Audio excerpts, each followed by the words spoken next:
satunya Tuhan yang benar. Benar itu katanya, itu enggak saya salahkan. Bapak bilang dua.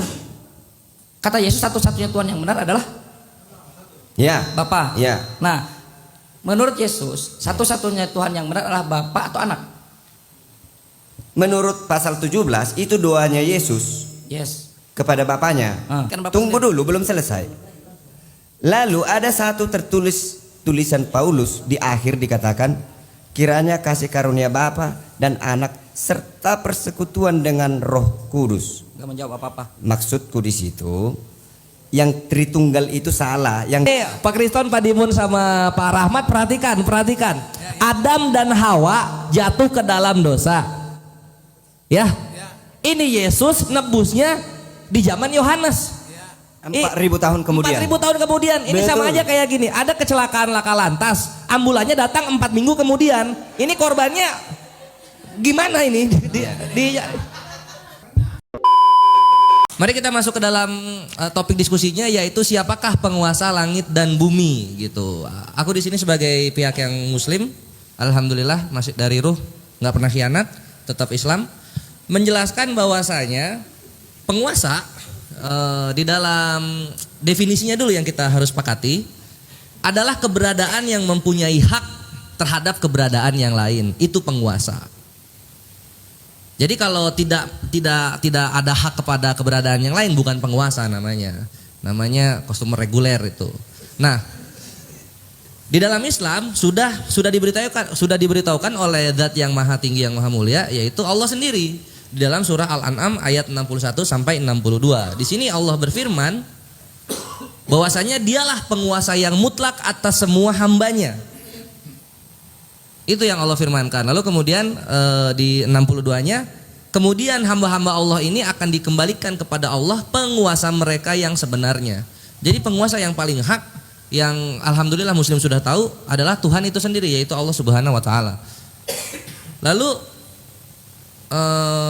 penguasa tentunya adalah pemilik, yang juga bisa disebut Rob di dalam Islam. Rob dari langit, bumi, dan alam semesta. Jadi nggak cuma manusia, tapi langit dan bumi juga itu dikuasai oleh Allah Subhanahu wa taala. Itu bisa dilihat misalnya di pembukaan surah Al-Fatihah, lalu juga di surah Al-Jasiyah ayat 36, di mana Allah mendiktekan kepada kita dalam firman-Nya, segala puji hanya bagi Allah, Tuhan pemilik langit dan bumi dan seluruh alam semesta. Ini yang Allah firmankan mengenai penguasaannya. Jadi Islam itu udah nggak bingung lagi siapa penguasanya, karena hanya Allah saja, tidak ada yang lain gitu, dan tidak kebingungan oleh pribadi-pribadi konsepnya itu. Dan salah satu ciri-ciri penguasa yang hak, yang maha menguasai segalanya, itu bisa kita lihat di firman Allah di surah Al-Ahqaf ayat 33, di mana Allah berfirman bahwa sang maha penguasa ini tidak tidur, begitu kawan-kawan Kristen. Dan juga dalam surah Al-Furqan ayat 58, di mana yang maha menguasai ini tidak mati. Jadi kalau misalnya pernah tidur dan pernah mati, bukan penguasa dalam perspektif Islam, begitu. Dan juga salah satu yang paling akan aku tekankan di sini adalah firman Allah di surah An-Nisa 176, di mana Allah berfirman bahwa Allah maha mengetahui segala sesuatu. Dan At-Taqabun ayat 4, di mana Allah maha mengetahui segala isi hati.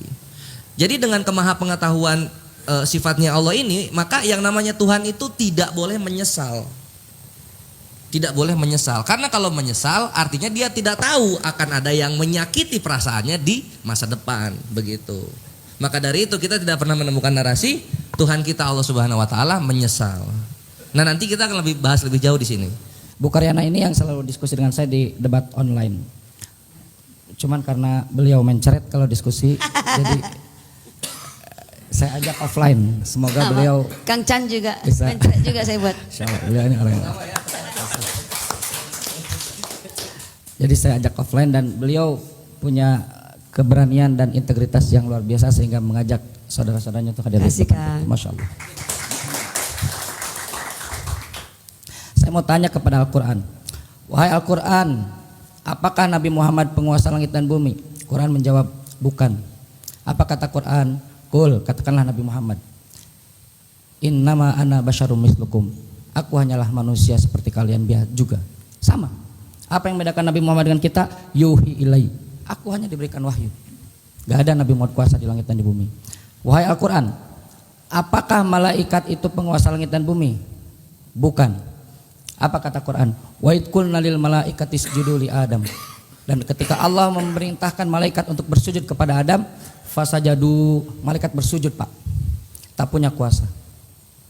Iblis pun sama, tidak punya kuasa. Alaihim min sultanin. Dia bukanlah penguasa di dunia ini, iblis.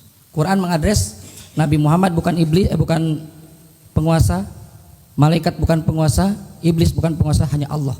Allahu Rabbul Alamin. Allahu Rabbus Samawati wal Ard. Allah penguasa langit dan bumi.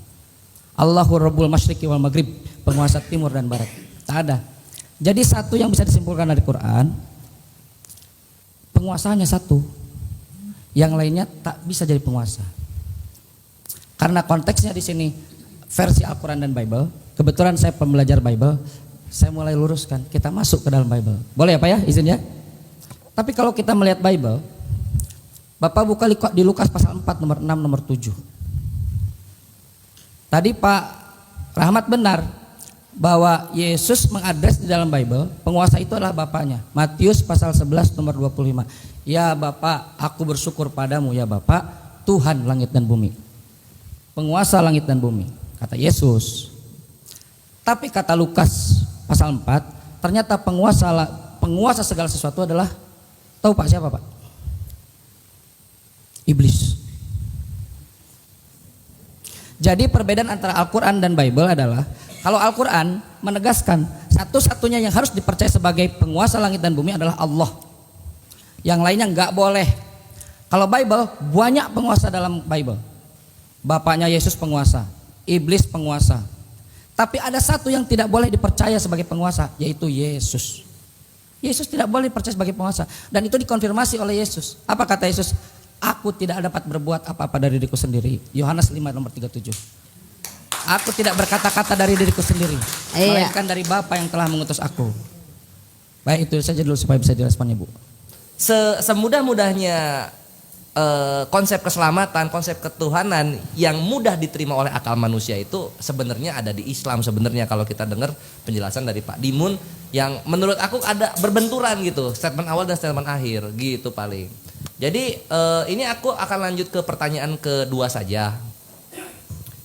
Dalam kekristenan itu dikenal dengan tre personae una substantia untuk konsep ketuhanannya.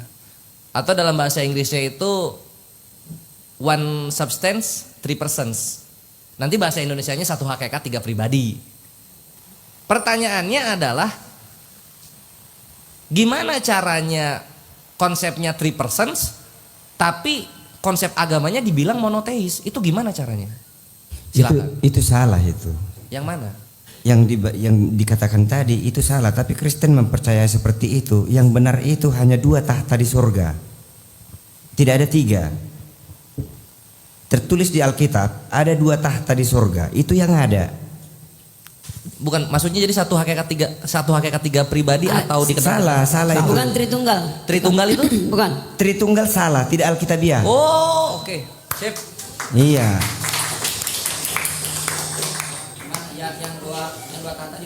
Siap, silakan dilanjut. Jadi yang benar, Bapa di sebelah kanannya ada tahta anaknya. Itu tertulis di Alkitab. Ada berapa Tuhan di situ Pak?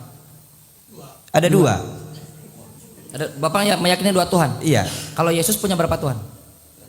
Yesus itu Tuhan. Bukan. Bapak meyakini 2 Tuhan. Iya. Kalau Yesus punya berapa Tuhan? Nah, kita nggak usah bingung. Udah dibilang Bapa dan anak. Kalau bapaknya Tuhan, anaknya Tuhan juga dong. Iya. Saya Iya, tahu. nggak Bapak punya mungkin 2 Tuhan. singa anaknya jadi kambing Baik. anaknya. Pak Rahmat ya. Pak Rahmat punya 2 Tuhan. Yang ditanya bukan Pak Rahmat lagi, Yesus. Yesus punya berapa Tuhan? 1. Keimanan Pak Rahmat dan keimanan Yesus sama atau beda? Sama. Saya ulang. Pak Rahmat punya 2 Tuhan, Bapa dan Yesus. Ya. Yesus punya 1 Tuhan. Ya. Ini 2, ini 1. Jadi bukan begini ya. Kita harus sederhana berpikir sesuai dengan ajaran Alkitabnya. Firman Tuhan mengatakan, anakku engkau, pada hari ini engkau telah kuperanakkan. Datanglah manusia berpikir siapa bidannya. Datang manusia berpikir siapa maknya, siapa silsilahnya juga ditanyain. Begitulah Tuhan menjelaskan kepada kita supaya kita paham bahwa Bapa lebih besar daripada anak. Tidak mendalili yang ini. Tunggu dulu. Kalau kita bisa menerima Adam jadi dari debu tanah, kenapa kita nggak bisa menerima Tuhan punya anak, tak tahu bagaimana caranya beranak? Ya kan? Oke, baik. Nah, Bapak bisa buka. harus adil dong. Baik. Iya. Bapak bisa buka Keluaran 4 nomor 22. Boleh banget. Oke, silakan. Maka engkau harus berkata kepada Firaun, ya. Ya. Beginilah firman Tuhan Allah Israel. Israel ialah anakku, anakku yang sulung. Itu dia. Israel anak siapa, Pak? Israel anakku kata Tuhan. Anak Tuhan. Ya. Ada berapa Tuhan sekarang? Yang berkata ini di kitab para rasul disebut Tuhan. Mereka belum mengenal Tuhan itu siapa, detailnya.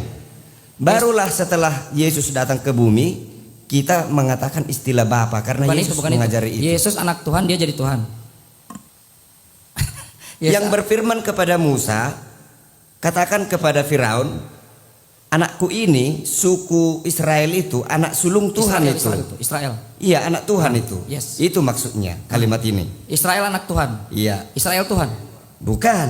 Yesus anak Tuhan. Ya. Yesus Tuhan. Ya. Jadi Salomo juga mengatakan, engkau anakku, dengarkan nasihatku. Guru juga. Apa yang buat tunggu Yesus dulu. Tuhan? Guru juga mengatakan, hai anakku sini.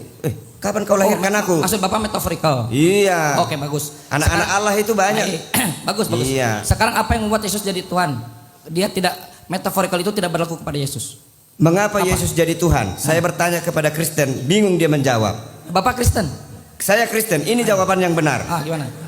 Ada 2 ayat di Alkitab yang memastikan bahwa Yesus adalah Tuhan. Pertama, ketika Yesus masih di dalam kandungan berumur 6 bulan, datanglah Maria, ibunya Yesus, menjumpai istri Zakaria yang bernama Elisabeth. Lalu Elisabeth mengatakan, siapakah aku ini sehingga ibunya Tuhanku datang kepadaku? Itu pertama. Lalu yang kedua, Gak dapat yang gimana tuh? ibunya Tuhanku, dia bilang. Oh, karena dia disebut tuh ibu Tuhanku, dia aja Tuhan gitu. Ya. Oke. Tunggu dulu. Itu yang pertama kan. Belum tentu benar, bisa aja dia dari iblis mengucapkan itu kalau Anda tidak percaya. Tapi saya percaya itu dari Tuhan. Yang kedua ini, waktu Yesus sudah lahir di kandang domba di Bethlehem, lalu para gembala, ahli-ahli perbintangan melihat bintang ada sesuatu yang aneh, yang baru. Nah, lalu mereka menafsirkan ada sesuatu, Raja Israel sudah lahir. Lalu datanglah malaikat. Dikatakan di Alkitab, malaikat itu datang dari langit.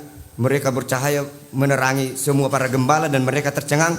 Malaikat itu mengatakan, pergilah ke Bethlehem, di kota Daud telah lahir Tuhan dan Juru Selamat.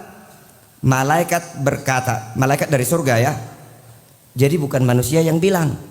Jadi perkataannya si Elisabeth tadi kita nyatakan benar karena malaikat mendukungnya.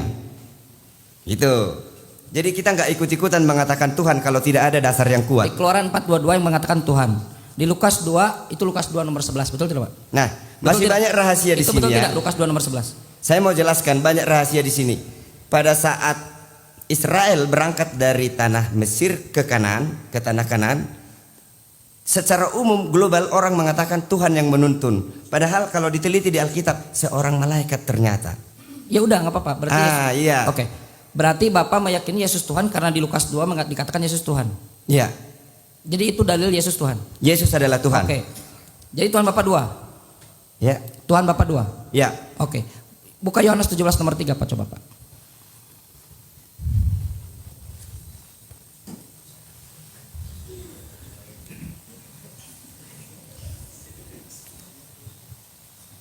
Bantu kalau bisa cepat. Jadi saya nggak suka buka begini. Ini aja. Iya, kurang cepat, menghabiskan waktu. Bisa di ini. Menghabiskan waktu. Sebut aja, baca. Apa mengenai apa itu? Saya tahu itu. Ada. Mengenai apa? Saya tahu. Tahu. Coba mengenai apa? Hidup yang kekal. Hidup yang kekal. Mereka mengenal Engkau satu-satunya Tuhan. Yohanes Ya. 17 ayat berapa tuh? nomor 3. Oke, saya baca ya. Doa Yesus itu. Yes, betul. Saya baca. Pasal 17. Saya baca. Iya. Inilah hidup yang kekal itu, yaitu bahwa mereka mengenal Engkau satu-satunya Allah yang benar dan mengenal Yesus Kristus yang telah engkau utus. Ini ada dua entitas. Silakan. Satu-satunya Ya. Tuhan yang benar menurut Yesus Bapa atau anak? Ya. Jadi Yesus berdoa kepada Bapa, Tuhannya adalah Bapa karena Yesus di bumi sebagai manusia. Bukan itu yang saya tanya. Yang saya tanya satu-satunya Tuhan yang benar. Benar itu, katanya itu enggak saya salahkan. Bapak bilang dua. Kata Yesus satu-satunya Tuhan yang benar adalah Ya. Bapa. Ya. Nah, menurut Yesus satu-satunya Tuhan yang benar adalah Bapa atau anak? Menurut pasal 17 itu doanya Yesus Yes. kepada Bapanya. Engkaulah satu-satunya Tuhan yang benar. Tuhan yang benar. Siapa? Ya. Bapa atau anak? Jadi karena banyak orang menuhankan yang lain di Bapak luar atau- mereka. Bapak atau anak? Bapa, Bukan anak. Bapa, Bukan anak. bukan Bukan. anak. Ya, gimana sih? Bukan. Nah, berarti Ini yang berdoa ini anak. yes, makanya bukan anak. Kalau anak bukan Tuhan, layak nggak anak disebut Tuhan? Tapi di ayat lain kan bahwa anak itu juga Tuhan. Tadi malaikat yang bilang. Di mana? Oh, yang tadi. Iya. Oke, Lupa bagus. dia. Bagus. Baik. Iya, jadi Lukas 2 itu, Pak, original teksnya sebetulnya kurios.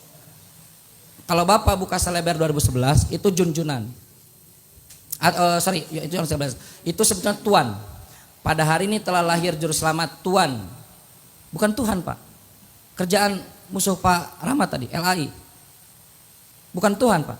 Kalau Bapak baca Bapak lanjutkan nomor 22. Kalau lanjutkan nomor 22, bahwa nanti Yesus itu akan diserahkan kepada Tuhan. Itu baru Tuhan. Jadi Pak, posisi Bapak itu tidak beriman seperti imannya Yesus. Kata Yesus, hidup yang kekal itu mengenal engkau, Bapa, Tuhannya Yesus, satu-satunya Tuhan yang benar. Aku bersyukur padamu ya Bapa, Tuhan langit dan bumi. Dengarlah Matius 11:25 yang tadi. Markus 12:29. Dengarlah orang Israel, Sema Israel, Tuhan Elohim kita, Tuhan itu satu. Bukan dua.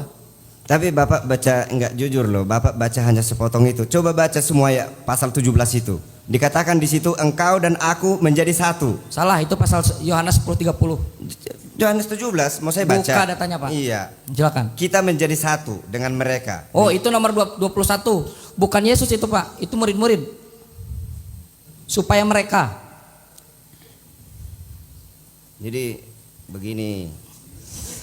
Ini doa Yesus. Jadi kalau Prabowo berbisik dengan Gibran, Contoh. semua kita pasti menyimak. Kalau Prabowo berbisik kepada Gibran, pasti semua kita nyimak. Pasti yang diomongin penting. Ini anak dengan Bapa penguasa semesta alam ini berbicara mereka. Makanya simak benar-benar. Boleh, silakan. Mulai dari ayat 1. Dua Yesus. Kepanjangan dari satu, Pak. Itu nomor 21. Saya beritahu ke Bapak itu nomor 21. Demikianlah kata Yesus, lalu ia menengadah ke langit dan berkata, Bapa, telah tiba saatnya, permuliakanlah anakmu supaya anakmu mempermuliakan engkau, sama seperti engkau telah memberikan kepadanya kuasa atas segala yang hidup. Kuasa loh kepada Yesus. Demikian pula ia akan memberikan hidup yang kekal kepada semua yang telah engkau berikan kepadanya. Kepadanya di situ Yesus. Inilah hidup yang kekal itu, yaitu bahwa mereka mengenal engkau satu-satunya Bapa yang benar, dan mengenal Yesus Kristus yang telah engkau utus. Aku telah mempermuliakan Bapa di bumi dengan jalan menyelesaikan pekerjaan yang engkau berikan kepadaku untuk melakukannya. Berarti dia disuruh Bapanya ya. Oleh sebab itu ya Bapa, permuliakanlah aku padamu sendiri dengan kemuliaan yang kumiliki di hadiratmu sebelum dunia ada. Utusan. Aku telah menyatakan namamu kepada semua orang. Bukan nama sebutan ini loh. Utusan, tetap utusan. Kalau menurutku ini nama yang dimaksud di sini, karena Yesus tidak pernah mengajarkan nama. Yes, Tidak pernah. Ya, betul. Reputasi ini. Ya, lanjut. Nah, aku telah menyatakan namamu kepada semua orang yang engkau berikan kepadaku dari dunia. Mereka itu milikmu Bapa. Engkau telah memberikan mereka kepadaku dan mereka telah menuruti firman-Mu. Sekarang mereka tahu bahwa semua yang engkau berikan kepadaku itu berasal daripadamu. Sebab segala firman yang engkau sampaikan kepadaku telah kusampaikan kepada mereka, dan mereka telah menerimanya. Mereka tahu benar-benar. Pak Rahmat, boleh izin? Pak Rahmat, Belum. kita stop dulu sebentar ya. Oke. Ini ada azan. Tapi kita standby di sini tetap.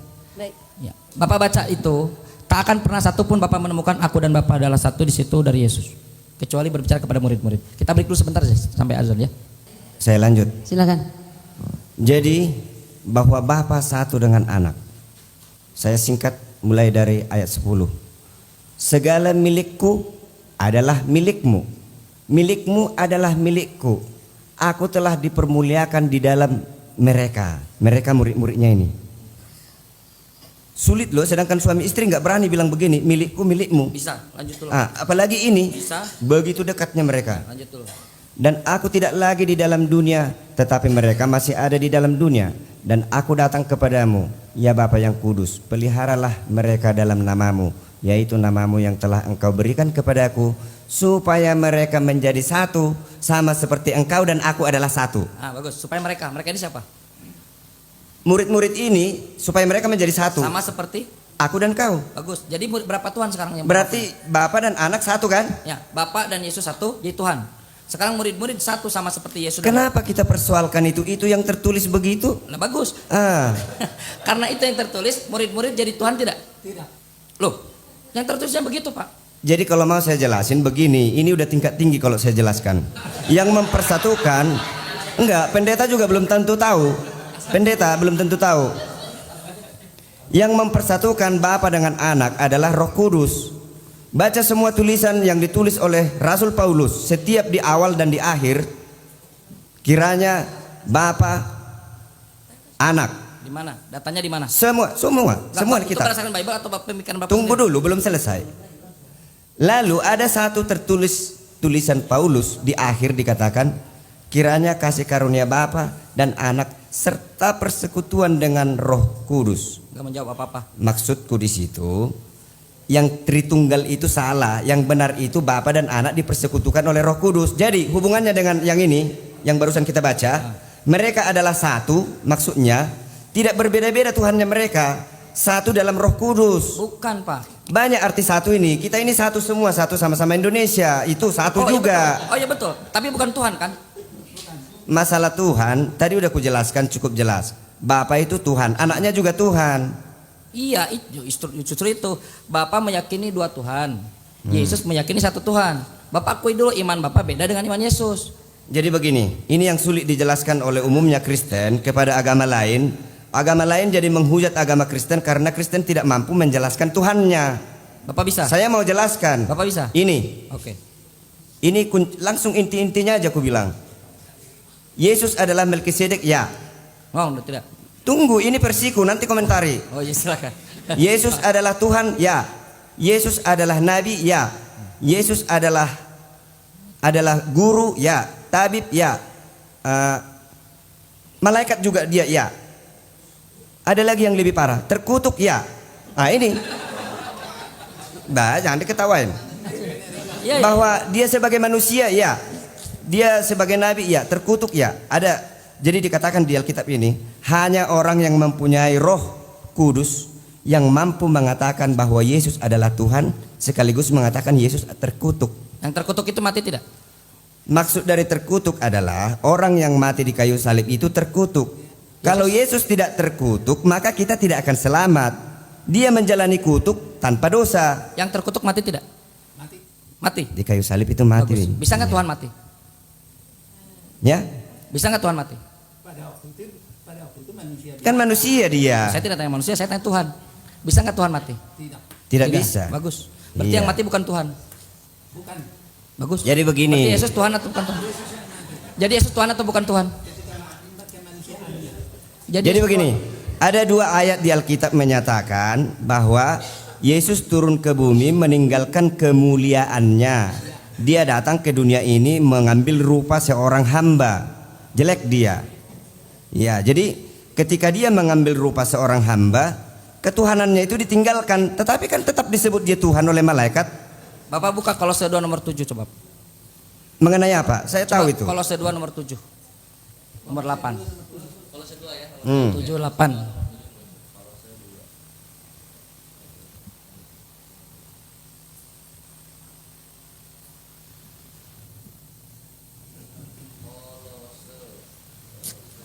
Hendaklah kamu berakar di dalam dia dan dibangun di atas dia. Hendaklah kamu bertambah teguh dalam iman yang telah diajarkan kepadamu, dan hendaklah hatimu melimpah. Nomor 9. nomor 9. Nomor 9. Tadi 7. 9. Sebab di dalam dialah berdiam secara jasmaniah seluruh kepenuhan kealahan. Mengosongkan diri atau kepenuhan jas ketuhanan? Ada saatnya dia mengosongkan diri, ada saatnya dia kepenuhan. Lah, ketika Yesus sudah bangkit, Kapan Yesus kepenuhan ketuhanan kapan? dengar ini. Di terakhir buku Matius dikatakan, ketika Yesus sudah bangkit, dia naik dulu ke surga, lapor kepada Bapa, lalu turun lagi, lalu yang diucapkan kepada manusia di bumi apa? Ketika naik Segala, tadi Bapak sebut ayat itu loh. kapan Yesus kepenuhan Segala ketuhanan? kuasa di surga dan di bumi telah diberikan kepadaku. Paham nggak artinya ini? Tanya pendeta, ada yang paham nggak? Saya paham. Bapak pendeta. Lebih dari pendeta. Iya. Segala kuasa di surga dan di bumi telah diberikan kepadaku. Kenapa disebut Yesus begitu? Emang sebelumnya kamu nggak diberikan kuasa itu? Belum. Loh, Kuasa surga dulu yang diberikan kepadanya. Tapi kuasa di bumi tadinya yang iblis menguasai bumi ini sudah diberikan kepada Yesus ketika dia sudah bangkit. Buktinya apa?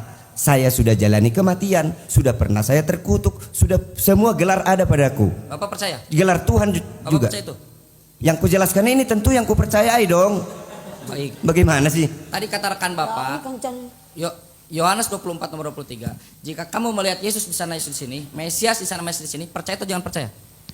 Akan ada, belum sekarang. Sudah.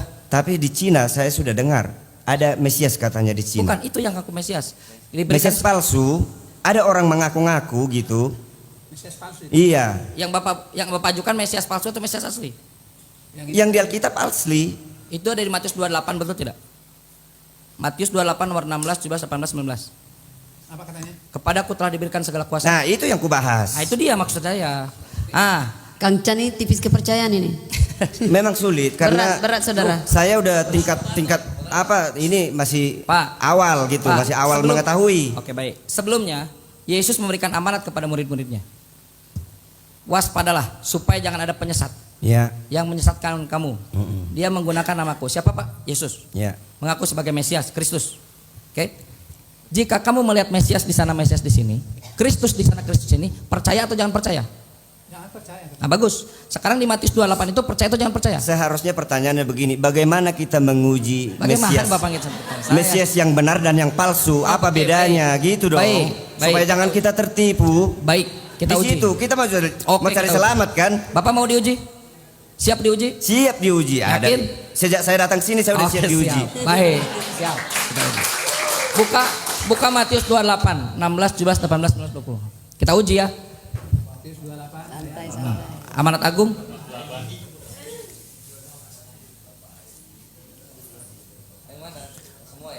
Amanat Agung. Itu. Matius 28 ayat. Oke. Belum dapat aku. Ayat berapa? Paling akhir. Paling ujung. Paling akhir. Matius 28.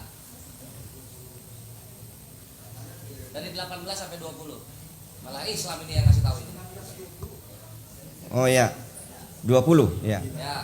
Oke, Pak. Baca baik-baik, Pak. Dan ajarlah mereka melakukan segala sesuatu yang Dari 16. Pak, saya narasikan ya. Bapak lihat, Bapak nyimak ya. Saat itu murid Yesus tinggal 11, betul tidak? 11 murid itu membawa ke bukit di Golgota, Galilea, sorry. Betul kan? Lalu ada oknum di situ yang disebut Yesus. Sekali di situ disebut. Pak, tahu nggak respon murid-murid seperti apa? Sebagian mereka ragu. Betul nggak? ya. Ragu kan? Kalau Bapak simak Yesus sebelumnya, Yohanes pasal 10 nomor 27. Apa kata Yesus? Domba-dombaku mengenal aku. Mereka mengenal suaraku. Aku mengenal mereka. Dan mereka mengikuti aku. Tak ada ragu, Pak. Tapi ketika di Matius 28 itu, ketika naik ke bukit Galilea itu, mereka ragu, Pak.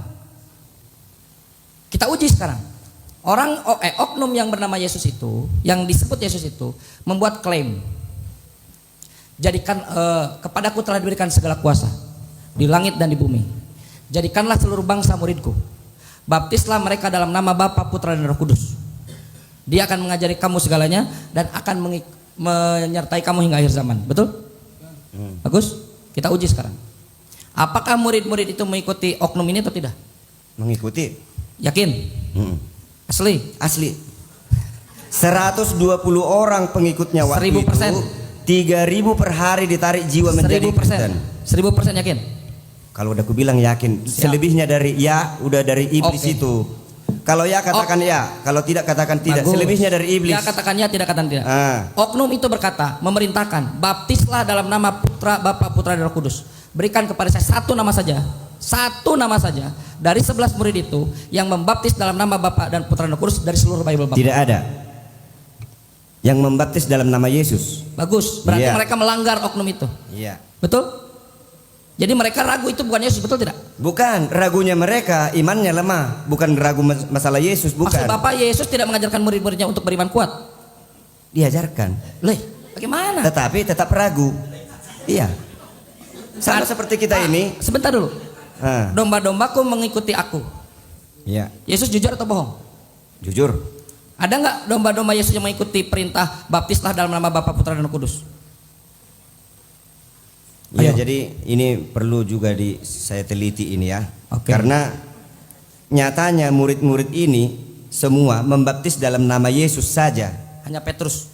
Ya, sementara berkali-kali sebelumnya itu baptislah dalam nama Bapa, Anak dan Roh Kudus. Nah, ini menjadi persoalan ketika orang memulai membuat teori Trinitas Bapa, Anak dan Roh Kudus. Ini menjadi teori Trinitas. Saya tahu sejarahnya itu, nanti ada agama yang tersinggung kalau aku bilang. Enggak, poin saya enggak ke situ. Bapak Ah. kalau tidak meyakini Trinitas Jadi- apa-apa. Ini jadi poin saya. ini masih dilibatkan. Poin saya, sebentar. Poin saya bahwa ketika Yesus anak Maria mengatakan jangan percaya, murid-murid mengikuti dia. Jangan percaya. Mereka tidak membaptis dalam nama Bapa, Putra dan Roh Kudus. Ya, Betul tidak, Pak? Betul tidak? ya. Betul? Jadi Yesus yang tertulis di Alkitab ini belum mengenai Mesias palsu, itu ke depan. Itu pertanyaan saya. Kenapa Kalau di mereka- sini? Loh, kalau Tunggu. mereka tidak mengikuti yang Yesus, sedang kita bicarakan ini, saudara sudah mengatakan bahwa ini ada nabi-nabi Mesias palsu. Belum, yang dikatakan ini ke depan. ini sudah Yesus sudah terangkat, Pak. Belum. Sudah, Pak. Belum. Mau kasih datanya, Pak?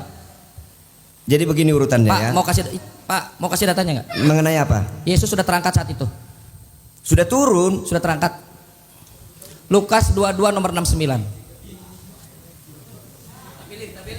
Ayat mau aku baca ya. Ah, Lukas baca perikopnya situ. Lukas 22 69.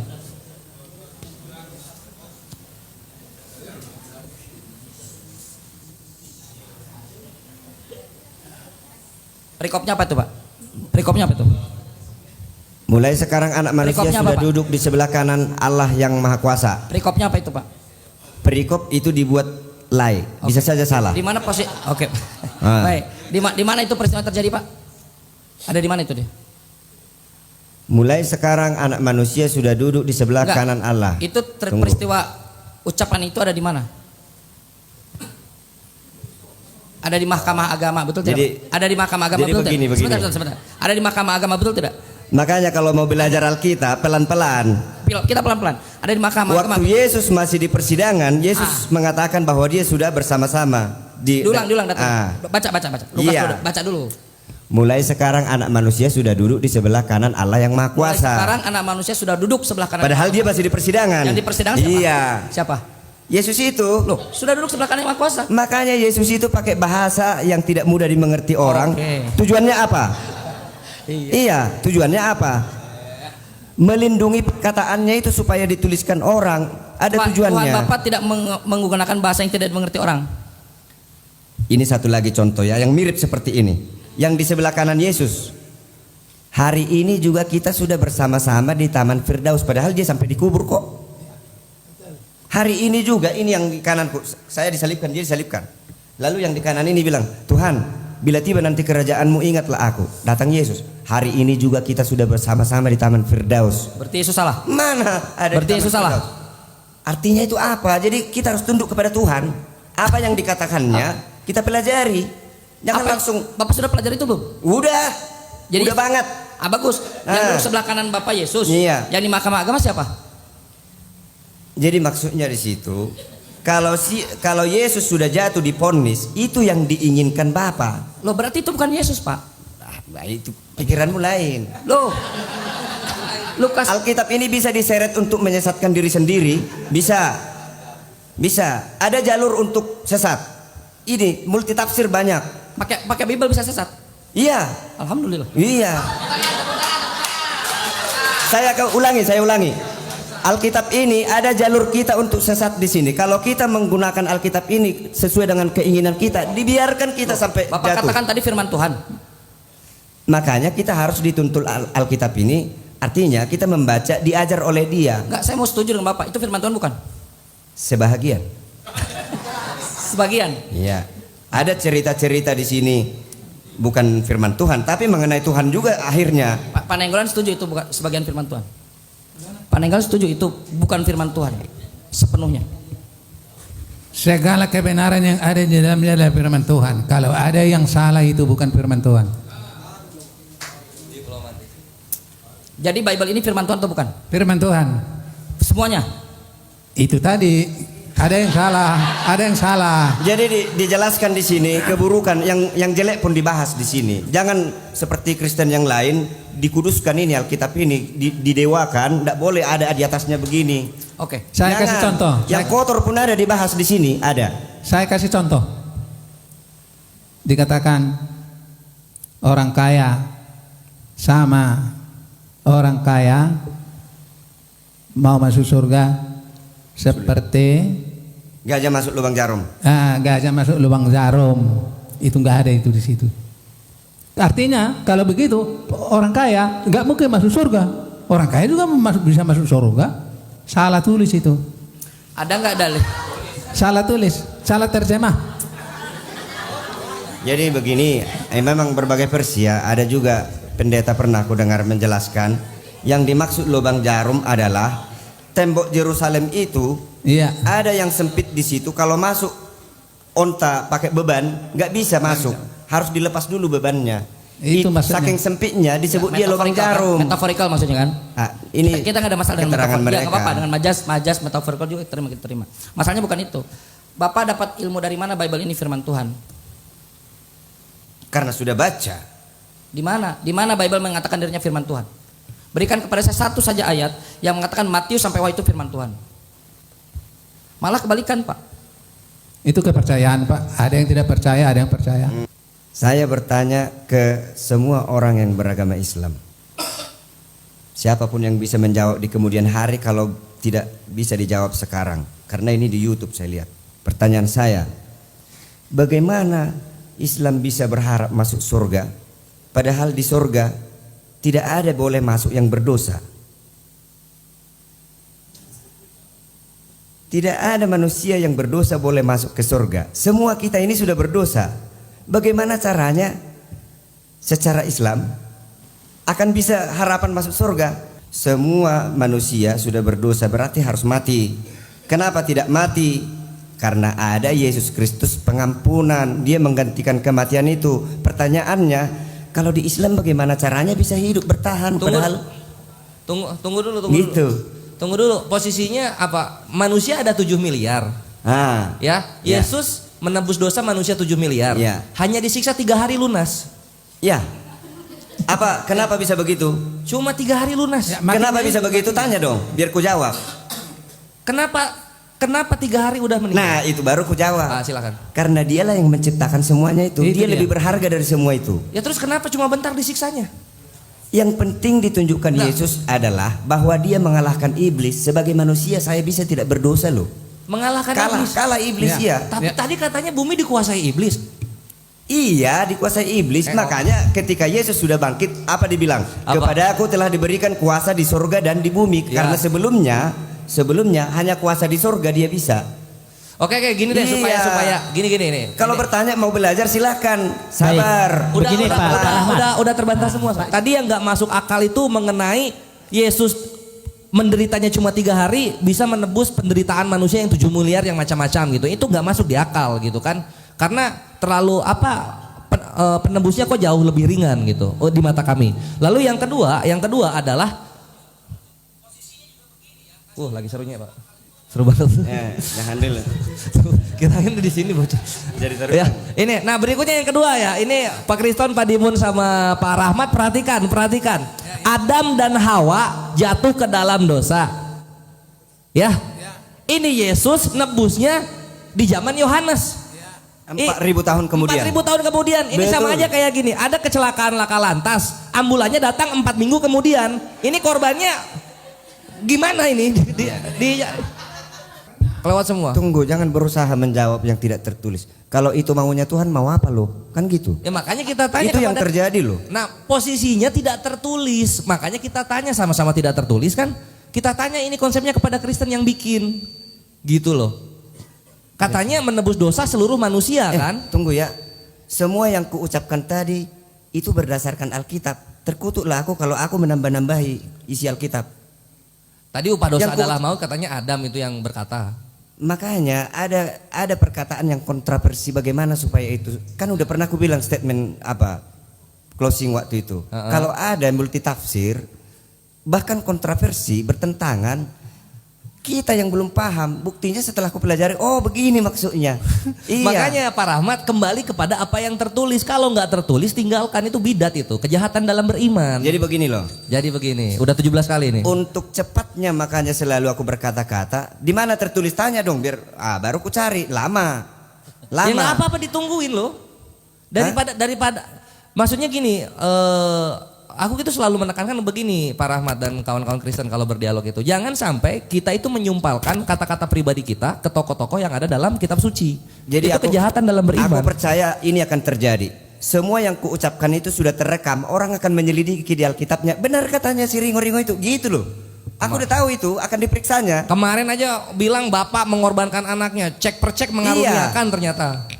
Jadi dengar ya, tertulis di sini mengaruniakan. Lalu aku mengatakan mengorbankan. Oke. Itu udah kelas tinggi yang mengerti itu.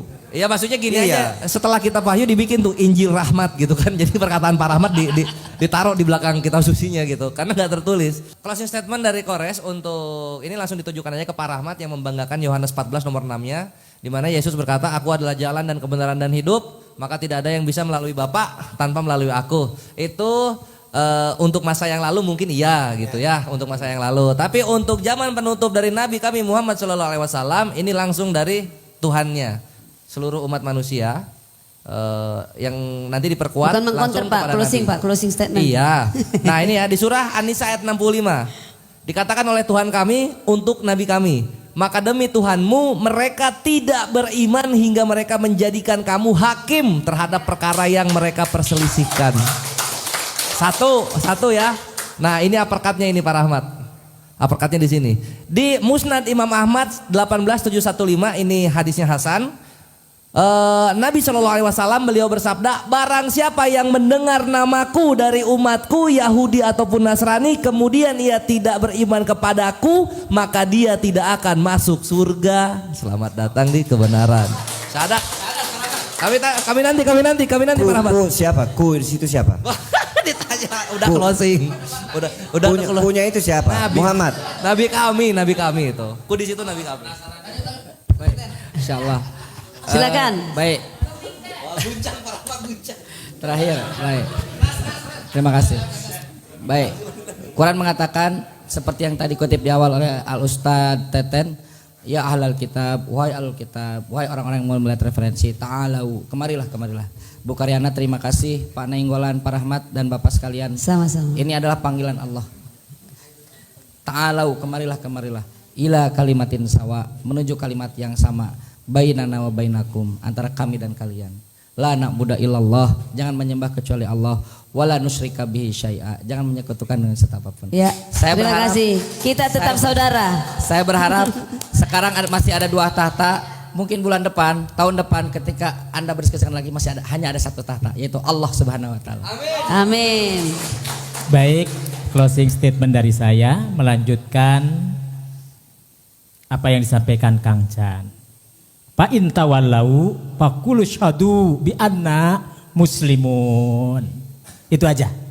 Apa Kalau artinya, Pak? kalian berpaling, maka ucapkanlah kami semua berserah diri kepada Allah Subhanahu wa taala. Amin.